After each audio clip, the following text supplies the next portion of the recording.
Okay. So we'll start the next chapter in the Sefer Siman Ches. How should a person use his tzedakah money and his meiser money, his tithe? Kavar kasavnu le'el, shekol adam chayav latet tzedakah.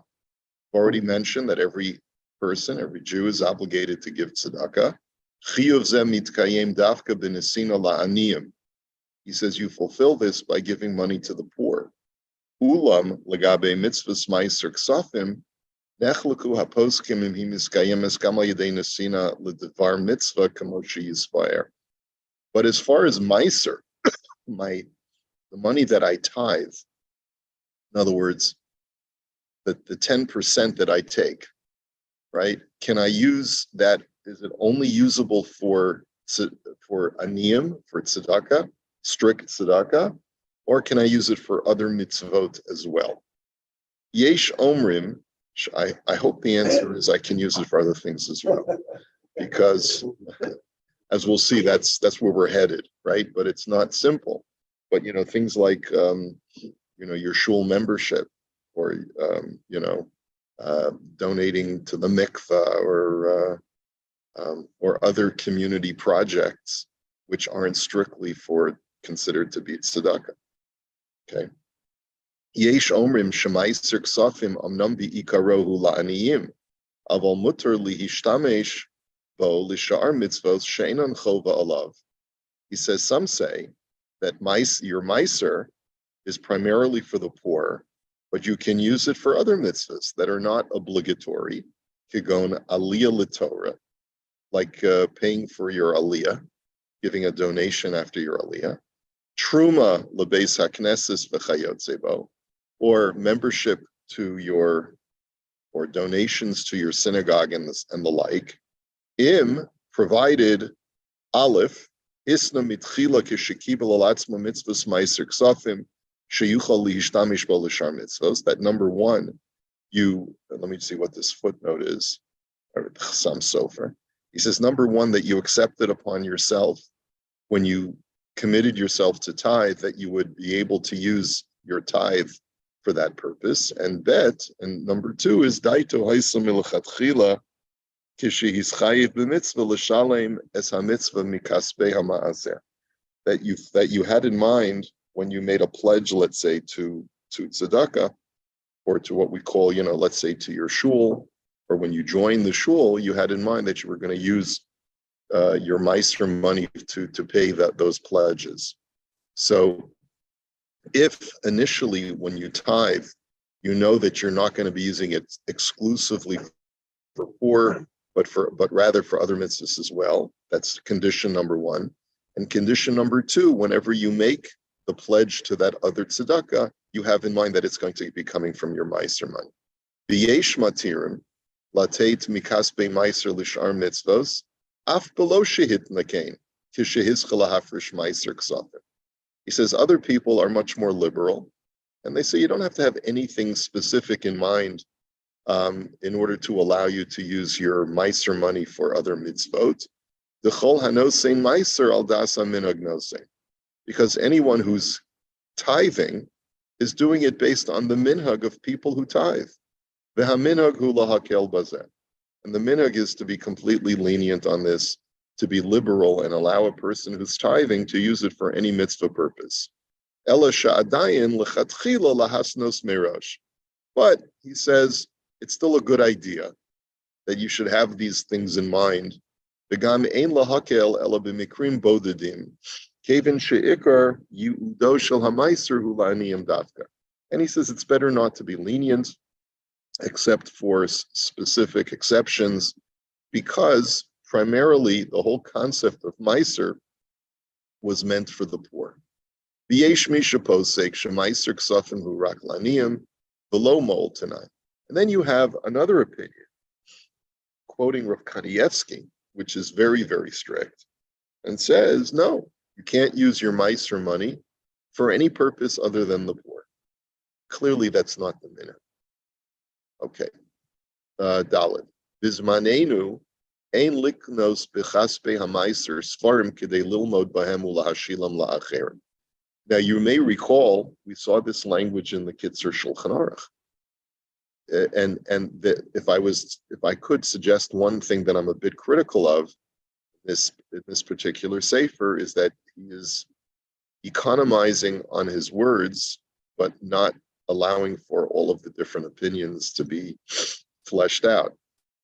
If you remember, let me just bring up the Kitzur.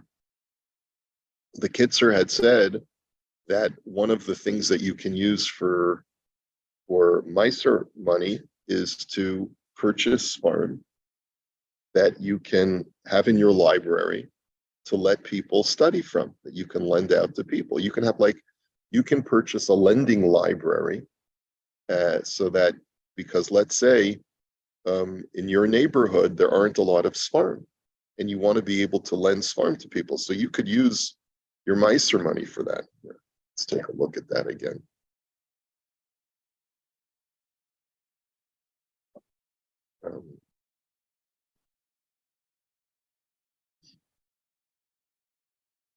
Here, I'll just share my screen again.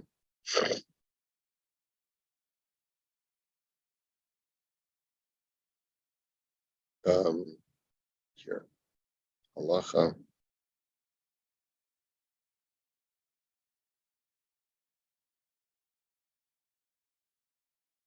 Here, Kitzur Shulchan Aruch.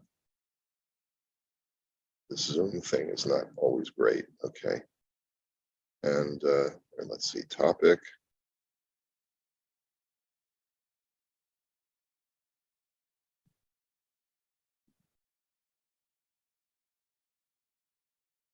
Laws of charity.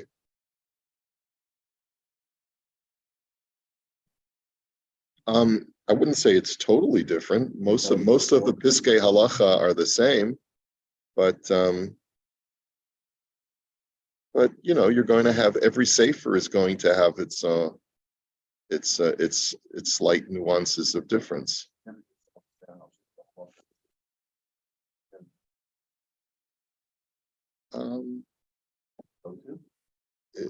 I mean, it's not. It's considered to be. Here's the Kitzur.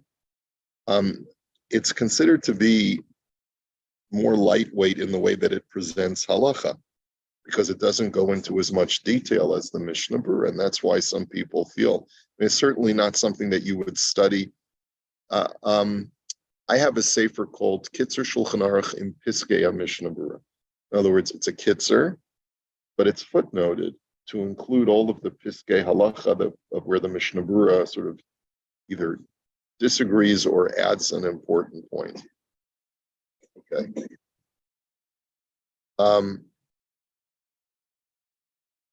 So he says, the Kitzur writes, Ein lasos mi meiser shelo dvar mitzvah. A person should not use his meiser money for mitzvah purposes. Could go neros lebeis hakneses or shar dvarim lemitzvah. Rak yitnuhu laniyim. So, such as using candles for the shul or other mitzvah purposes, but instead should give the meiser money just to the poor. Ve'im nizdamer lo mitzvah lios bal bris. But if a person has the opportunity to be a sandik, where in those days you used to have to pay the family, the young family, like you'd give them a few dollars in order so that they could be, afford things to buy for their baby, and in exchange they would let you be the sandik. In other words, that was the prevailing minhag in Europe. A young couple would have a baby. And an older person would go over to them and say, I'd like to be your sandik. And they'd say, with pleasure, dear sir. And then they'd stick out their hand or whatever it was. And the expectation was that you would pay them for that honor. Yes, yeah. Yeah, right. It's considered a special schus. Or you have the opportunity to help pay for a poor couple's chasana, so v'chein liknos sfarim lilmod bahem, ulahashilan la'acherim lilmod bahem. He says, or another example of a mitzvah that you have an opportunity to do is to buy sfarim that you can learn from and that you can lend to others to learn from. Im lo haya yecholes biyado, v'lo haya osa mitzvah mimamun shalo. He says, if this is considered something that you normally wouldn't have a budget for, unless you use your meiser money, yachol lasos mi meiser. So then you can use your meiser money. And the Kitzer writes, and by the way, Moshe, the reason why we're referencing the Kitzer and not the Mishnah Berurah is because there is no Mishnah Berurah on Hilchos Tzedakah, because it's in Yoredei, it's not in Orach Chaim. Im konas svarim imos meiser, sarach li zoher lahashilon la'acherim. But if you do purchase books from meiser money, you have to be careful to make sure that you have a lending library and that you don't only keep the svarim for yourself. Im lo kasher hu tzarach lahem azai hu kodem. Unless it's a svarim that you would like to learn from, in which case you have first dibs on the svarim that you buy from meiser money. So if there's a particular sefer you want to learn from, you know, when the Art Scroll Gemaras first came out, I know probably people were buying, it was considered to be very expensive for some people. So let's say you want to create a lending library, but if it's during the Daf Yomi, and the Daf Yomi, let's say, is doing, what are they doing? Gittin now? They just started Gittin, I think. But, oh, you're finishing Sota 2 more days, right? So, but let's say, okay, it's fine. So you're learning Maseches Sota and you're going through it with the Daf. Someone says, can I borrow your Gemara? You can say, as soon as the Daf is over, I'm happy to lend you my Art Scroll Maseches Sota, but I am allowed to take it for myself first. And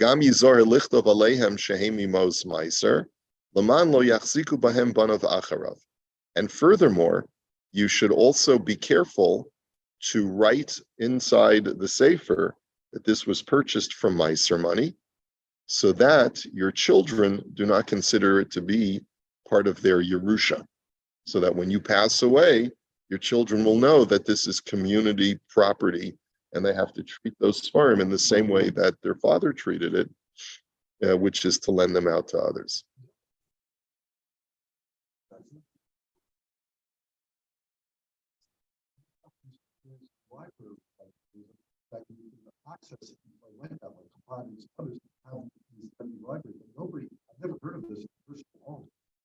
So I actually have heard of it in a personal home, but you're right, it's not very prevalent. But that's why he writes in this sefer in Hilchos Tzedakah, he says people don't do that today, and therefore he doesn't advocate it. He says Bizmanenu ein liknos bekasbei hamaiser svarim kedei lilmod b'hem ulahashilam la'acherim. Today we don't do that. He's quoting Rav Vosner. Ulam imhu masher osam beveis knesses o beveis medrash l'tzarch harabim mutter, unless you leave it in a communal space. In other words, you shouldn't leave it in your house because that's not what people do anymore. It's not really practical for people to access that in a private home. But if you, let's say, purchase svarim and you leave them in the shul or the shul's base medrash, and you sort of, maybe you say donated by, and this is purchased from Mos Meiser, that you do have a right to do. Afilu sheyichtov b'soch hasefer shu nikna b'kaspei hameiser shelo kedei sheyashiru b'ba'aluso. And furthermore, you do also have a right to write in the sefer property of, say, Moish Posner, purchased with Meiser money to be used by the community.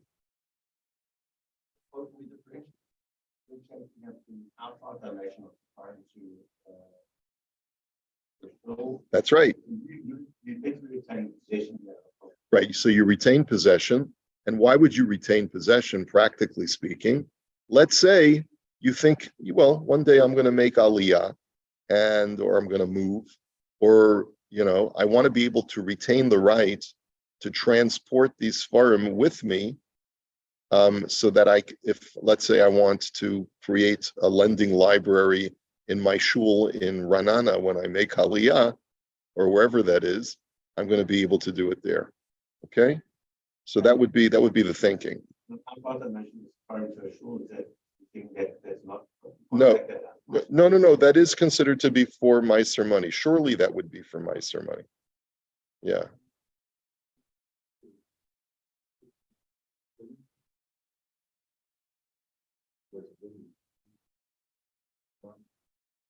still hold position of it while you're alive, but once you die, they not part of your property. Well, it is. It's. I think it is still part of the Yerusha, but your children have to use it in the same way that you used it. In other words, they would have an obligation to continue lending out those farm, and then it would also be up to them if they choose to donate it outright to the shul.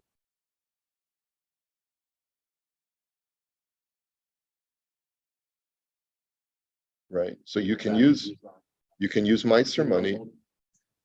Yeah, yeah. Provided that you know that it's going to be used for a communal purpose. Right. So that's the point, is that you're allowed to use Mos Meiser for Torah, for the use of a Torah or other Sfarim, even though you're retaining possession of it.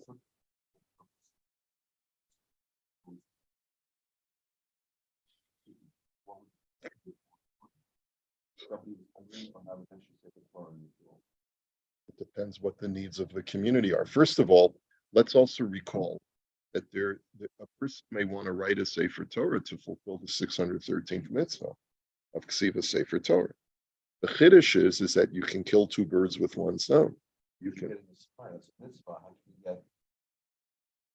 Yeah. Yeah. So yeah.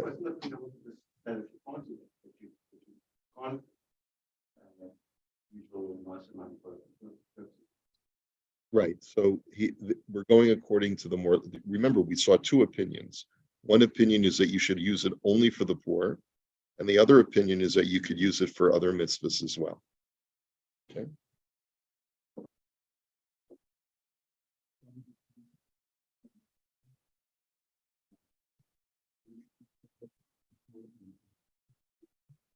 No, no. We're all spiritually poor. Yeah. I'm taking donations from my spiritual poverty. Yeah. I mean, you could use spiritual money, you know. I'm spiritually poor, so you'll play me a Reb Shlomo Niggin, right? That's your. No, but I mean, like you're supporting a yeshiva, supporting somebody whose family's hungry. Well, this is exactly what we're dealing with right now. Okay, so the question is, so first of all, let me also point out that let's say you support a yeshiva by covering yeshiva tuitions. You donate to their scholarship fund. So that could theoretically qualify as tzedakah for aniyim. Because if a person doesn't have enough money to pay for his children's yeshiva tuition, he might actually qualify as an ani. We haven't really said what qualifies a person as an ani yet. So, yeah, right. But also remember that the prevailing minhag is to allow one to use their meiser money for mitzvahs other than tzedakah. Tzedakah for the poor. Okay. Where are we holding? Okay. As long as it's a communal need. Well, right. In other words, can I use my meiser money to purchase my lulav and esrog? Right? You're asking a bit, like Doug is pointing out, what if I need to build a sukkah? Can I use my meiser money to go and use that to purchases in Home Depot? Right? We haven't seen that yet, although we have seen that in general for any mitzvah, l'sha'ar mitzvot, right? What's the scope of that? We haven't really carefully defined that yet, so hopefully we'll get a more clear definition. Lefi hadeya shemaiser ksafim hurak la'aniyim ein liknos bizmanenu aliyah l'torah o shar mitzvos beveis hakneses mekeven shahakesef lo yinatein la'aniyim. He says, according to the more stringent opinion that meiser money should only be used for the poor, you should not use your meiser money to pay for an aliyah. Okay? Because that meiser money is not going to be given to the poor. Ulam lefi hadeos shemitzvahs meiser miskayemes gam al yedei nesina lidvar mitzvah, muter liknos bizmanenu aliyah l'Torah. But according to the more prevailing and lenient custom that you can use meiser money for any mitzvah, you would be allowed to pay for your aliyah from your meiser money. Umikol makom ein lanakot al cheshbon ma'aser elarak ma shehosif al ma shehitzia hakoneh ha'acharon. He says you should. What does this mean? I'm not even sure what the words mean. He says you should not deduct from your meiser account ela rak ma shehosif al ma shehitzia hakoneh ha'acharon.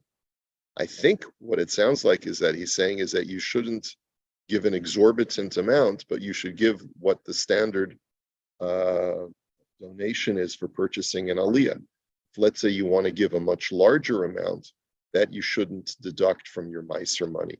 That's what he seems to be saying. In other words, give whatever the last guy gave for his aliyah, and if you want to give more than that, then you shouldn't deduct that from meiser money. Not sure why that should be. And he's quoting from Rabbi Kiva Eger. We may have to look that up inside to see exactly what he's referring to. Okay. Kaspe chomesh, hainu ha'asirit ha'shniya, mutter lahotziim l'chol dvar mitzvah, v'afila l'tzarech atzmo banav uvnei beso. He says, let's say a person goes above and beyond giving a tenth for his tithe, but he gives 20%, which we said is considered to be the highest level, right, of generosity. So whatever you give above 10%, then for sure you can use for other mitzvahs, even for yourself, even for personal mitzvahs, like buying your children a set of tefillin, or building a sukkah or whatever it is. Okay. Mega wealthy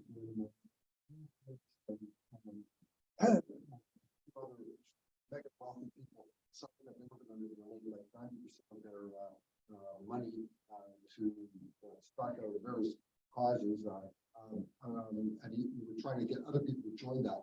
So with that for a year, would that be an issue of joining that if they? No, it wouldn't, because these guidelines are for a person with a standard income or a person endowed with a moderate amount of wealth. But for mega wealth, where no matter how much you try to spend, you could never possibly spend that much money in multiple lifetimes, right? So then these restrictions of do not give more than 20% do not apply, right? I think we saw that inside. Okay.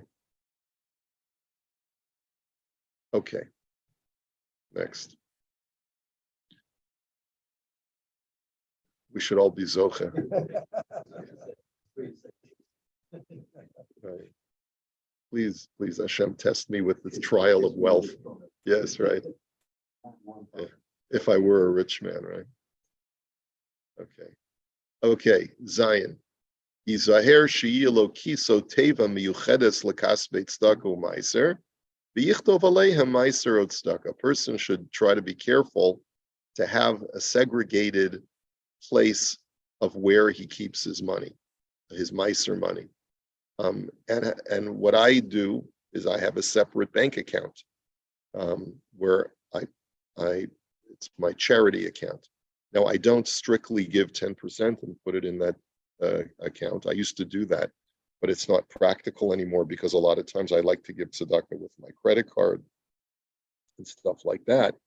So, but there is a certain amount of my tzedakah money that goes automatically into the segregated account, and that way when I see how much money I have in the account, I have no remorse or there's no thoughts at all whether I should use that money or not for tzedakah.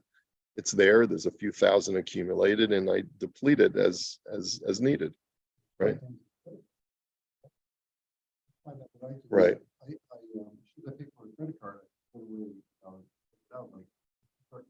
Yeah. Otherwise, you'll never keep track. Right. It is harder to keep track in the way that I do it, but I'm fairly confident that I'm getting it right most of the time.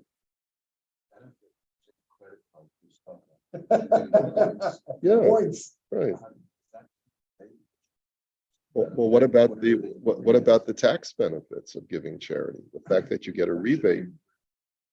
Yeah. Yeah. Sure. Sure.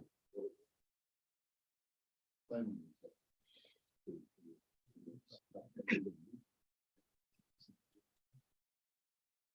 would seem that way. It would seem that you should tithe your refund because that's part of your income. Yeah.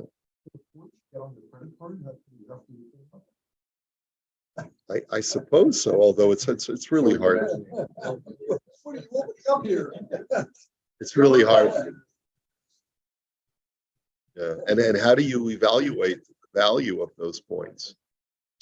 I don't know. I'm not sure whether a person should have to be that medactic, that's strict. Okay. All right. Let me just see. He quotes Rav Vosner. V'Yosef Ometz Kosav Sheyesh B'Zeh Gimel Tikunim. He says there are 3 benefits when you create a segregated place where you keep your miser money. Aleph shebevada yichalek hakesef bizrizus v'lo yera be'einav l'sito lanim. First of all, you won't feel bad because when you put your money in a segregated area or account, your miser money, you have no hesitation whatsoever. It's like you view it, it's not my money anymore. Beis she'im yamus yitnu hayorshim kesef zel tzedakah v'lo yakvu la'atzmam. When your heirs take over your accounts, they'll see that this is marked as your charity account, so they won't take it for themselves. And Gimel, sheyotze yedei chova tzedakah af b'mikra shehayorshim yitnu hakesef l'tzedakah v'lo yasbeku l'chalko ki sof sof nosan hakesef b'chli miyuchad. And you'll fulfill your tzedakah obligation if, let's say, you die suddenly. Your heirs will know to give that money for tzedakah. So, in any event. Okay. Lifnei shemosar is kaspei tzedakah legabe, muter lo lihishtamesh bahem kegon lifrot bahem kesef o lakachas mehem halva'a bein la'atzmo bein la'achirim. He says before, let's say you have segregated monies that you've designated as your miser money, you would be allowed to use that money for personal use before giving it as a donation. So, for example, let's say I have a drawer in my house where I keep my miser money, and I want to be able to get some change. So I've got the housekeeper is coming over, and I don't have any small bills. I can go into my miser money drawer and get change from there and put a larger bill and get change out from there. That's fine. I can even borrow money from it. Let's say for a short-term loan, because let's say I don't have time, I need to pay Maria and what? my niece's name is Maria. No, I'm just kidding.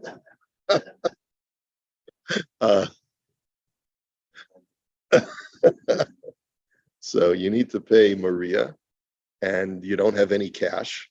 So, and you don't have time to run to the bank. So you pull out of your drawer, your miser money drawer, borrow the money, and then put it back later. That you're allowed to do. The dafka ba'ofen shemuter lo la'akev hamos, hainu kishein iser debal ta'acher, kegon she'en lefanav aniyim v'yodea shelo yavo'u ad she'yifra. That's provided that you can borrow from that miser drawer or that miser area, provided that you're not, in the course of doing that, going to be depriving the poor of a charitable donation, meaning that you know that you'll be able to replenish that fund well in time for you to be able to dispense money to the poor when they need it. Okay, we'll hold it here for today.